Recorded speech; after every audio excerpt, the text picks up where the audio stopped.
बिस्मिल्लाहिर्रहमानिर्रहीम अस्सलाम वालेकुम टाटे बच्चों चूँकि आज यह क्लास 8 सोन चलान जन नज़म पकान रफाकत आज अमुक सवाल लेखन तो तुह कड़ो पेज नंबर 36 जन मश्क पे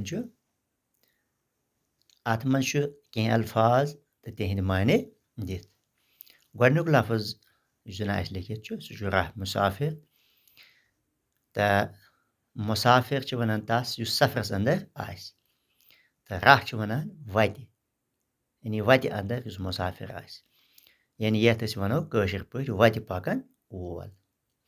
इथे पे हाल हैरान गो हैरानी हंदिस हालतस मज यानी परेशान गलवार ब्या लफ्ज अत मज लिखमुत तो अमुक मान गो मुश्किल गन ठीक इथे पे जू लोसन क्या गो कमजोर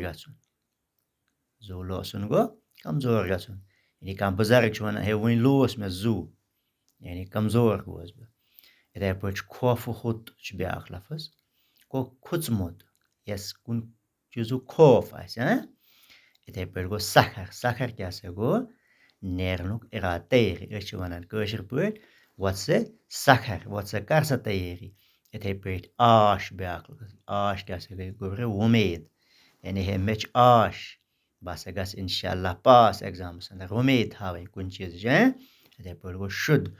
क्या गो वन साफ यानी कुन वि दपान हे यह आब शुद्ध यानी यह साफ अत मज कह गलाजत वलाजत कह गंदगी अत कह या वन शुद्ध चीज गस खुन यानी शुद्ध गो साफ चीजन गस इस्तेमाल कर तो टाटो गो पत सवाल नंबर 2 जवाब लिखो तो अमुक गोडनुक पार्ट बुलबुल क्याज ओस लंज पे परेशान ठीक अत रफाकत नज़म अंदर जन अस पोर अत मज पोर अस कि बुलबुल सह परेशान वो अमुक जवाब क्या बुलबुल ओस लंज पे परेशान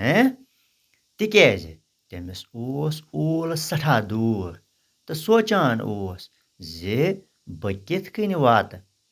येमि अन गड़ मज पन्निस मंजिलस यानी अमिस मंजिल पन रोवमुत अमिस फल फलन सस मज आवर लोगमुत अमिस रोद ख्याल शामुक चेर गसनुक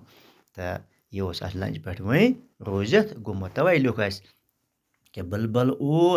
लंज पे परेशान तिक्याज तमिस ओल सठा दूर ओल क्या गो गर यानी जानवर सदिस गरस वन ओल नेस्ट अम सुंद गर गो नेस्ट ओल ये कशर पे वन ओल सठा दूर यानी गर सठा दूर तो सोचान जे बह किथ कन वात येमि अन गड़ मज यानी शाम सपदमुत तह पोर अथ नज़म शाम गुमुत यह लंज पे परेशान अन गड़ मज पन्निस मंजिलस यानी पन्निस मंजिलस वातन गो पन गर किथ कन वात बह किथ कन वात पन्निस ऐलिस पे गो यह सवाल तो अम पे क्या गो ब्या सवाल सान किताब पे जुतिन क्या वोन बुलबुलस मे वोन तह ओतर जुतिन वन तमिस जुत कमिस यह जोतान तो वो अम जुत क्या वोन अमिस कमिस किताब मज लिखित जुतिन वोन बुलबुलस कुन जे म बर गम बह छस हाजिर चानि मदद खतर यानी नख तले द्राय अख जुतिश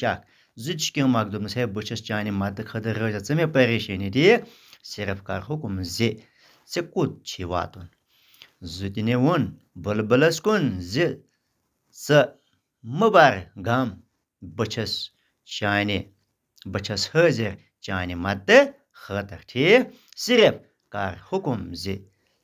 कुत वातुन किन गो दोयम सवाल कंप्लीट टाटो बचो तो त्रेम सवाल यह नज़म पढ़ित क्या नसीहत तुह लबान यानी क्या नसीहत लो यह रफाकत नज़म लबित तो यह नज़म वारिया यह सठा बेहतरीन अकिस इंसान सद खतर कि अकिस इंसानस पज रफाकत करें अकिस इंसानस पज बेकिस इंसानियतस आलमी इंसानियतस मज अकिस अकार बकार युन तो अत क्या टाटो बचो जवाब यह नज़म पढ़ित प्रथ अकिस इंसानस यह नसीहत मिलान जे इंसान गछ हर वक्त अकिस मुश्किल घर विज अकार बकार युन तो रफाकत करुन तो सु इंसान दुनिया मज अफजल तो नेक ٹاٹھیو بَچو بہٕ ترٛاوو تۄہہِ ییٚمیُک فوٹوگراف تُہۍ لیکھِو پنٛنہِ کاپی پٮ۪ٹھ یہِ آرام سان صاف صاف تمہِ پَتہٕ کٔرِو یاد باقٕے وَسَلام